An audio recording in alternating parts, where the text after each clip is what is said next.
It was a group initiative to help defeat a blaze on Mary Avenue in Renfrew on October 30th. Renfrew County EMS, Horton Fire Department, the Renfrew Fire Department, and the Renfrew OPP all responded to a house fire around 11:49 a.m.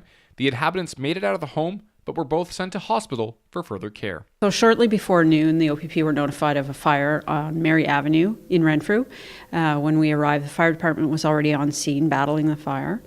2 people were injured as a result of the fire. They were already out of the house and being treated by Renfrew County paramedics when we arrived.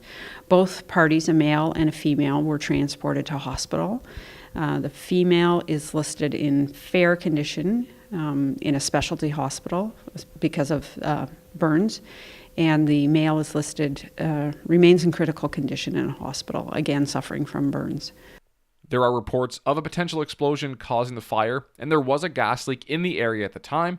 Locals needed to be evacuated from the area, but the OPP will now work with the Ontario Fire Marshals to really figure out what the main cause of the fire was. At this point, we've called in the Ontario Fire Marshal's office they're leading the investigation and we're assisting them.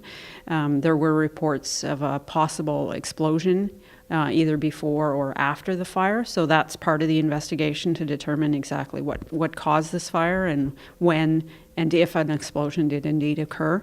There was a gas leak that was reported after the fire was extinguished, and it was not just in the one home that was affected by the fire. It seemed to be in the general area. So several homes were evacuated while Enbridge Gas dealt with that. And so about 5:25 p.m. last night, the evacuation order was lifted and people were able to safely return to their homes.